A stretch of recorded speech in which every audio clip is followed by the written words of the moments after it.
What's going on, everybody? This is the Ball Up Top podcast YouTube show. I'm your host, Mike. We're working on our Kevin Durant Sweepstakes series. For those of you who don't know, Durant asked for a trade. It's a guy who just recently signed a 4-year extension, and at his current age of 33, 34 ish, that's pretty much. I don't want to say it's the end of his meaningful career, but it's there's not much basketball after that. Even though he could be playing at a very high level, it's not like he's going to be playing until he's like 45.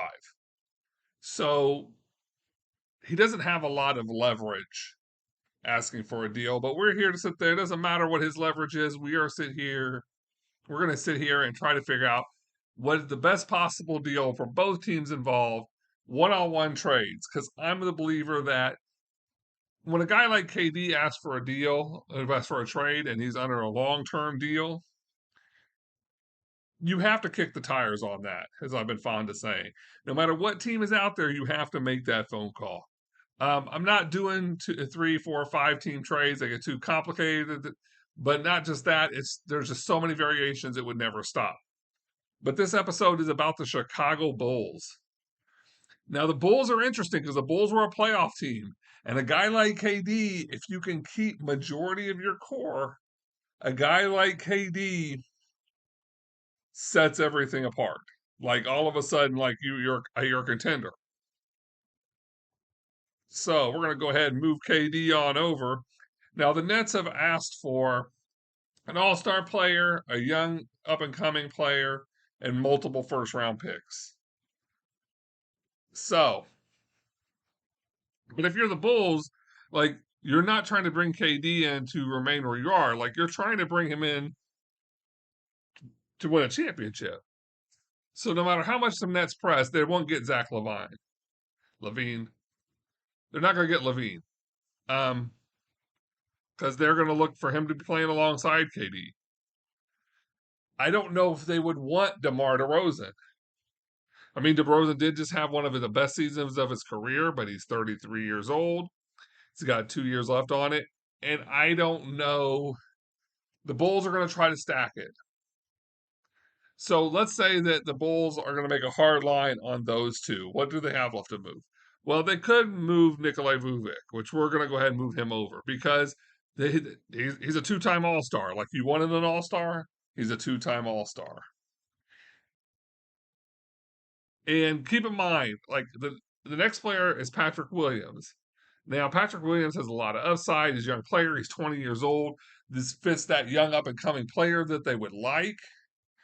The Bulls are not going to want to get a lot of Bulls fans will be like no to Williams, or you can't keep everything. And so I feel like the move for KD is a move to win now. So yeah, they're going to sacrifice Patrick Williams. So now they're going to need another, I'll say, contract filler that has a chance to be something, and that's going to be Kobe White. He's still on his rookie deal. 1 year left, 7.4. He can put up points in bunches sometimes. He will help keep the Nets competitive. And right there, like that's all I need for salary. Now they could add more, but right now the Nets are going to take in $7 million less salary, which, considering how often they've been paying that luxury tax, they're probably going to welcome. So then that takes us over here to the draft picks. Um, so 2023, the Bulls can trade the 2023 pick. They got it originally from Portland, so that one's moved.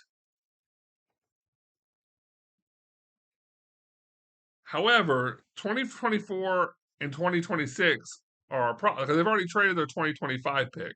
So that's a problem. They can't swap the 2024 or 2026 picks because Brooklyn doesn't have first rounders in there. So that jumps you all the way to 2027. Trade that one. Then let me see. And the Nets have a 2028. That would probably be a swap.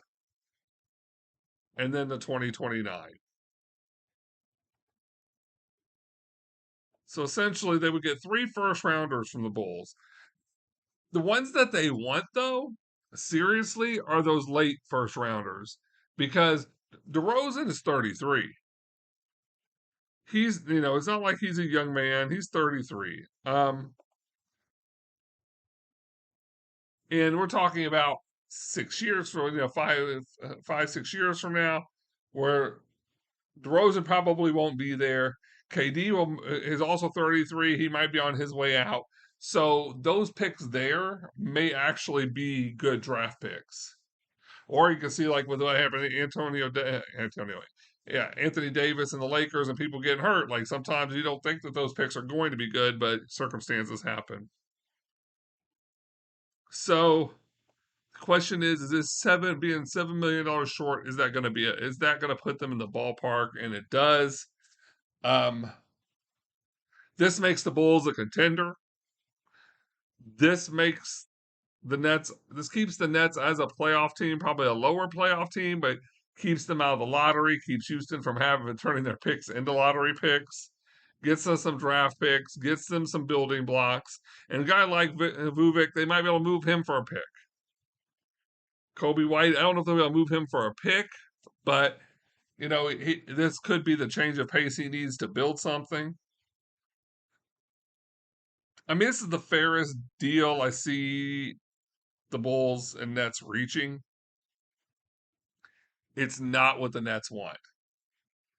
But I believe that even though I don't think KD has a lot of leverage, I don't think the Nets have as much leverage as they think they have either.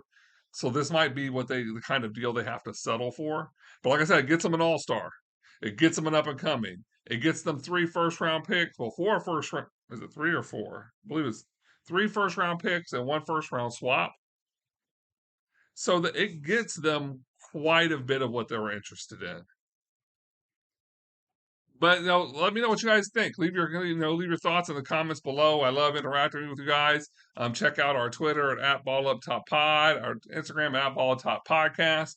I try to keep up with you guys. I try to interact as much as possible. I love hearing you guys' opinions, even when they differ from mine, because that's what this is all about, is having that conversation of just to see where people feel out. Um, don't forget, like the actual podcast, the normal podcast itself is coming back right before the NBA season. I'm trying to get some interviews lined up with some basketball personalities. Some of you might not know, but it still should be some good stuff. I'm trying to also get Darnell and Nate in the studio as I get the studio set up. We've got a lot of surprises for you guys. Hope you turn in later. Peace.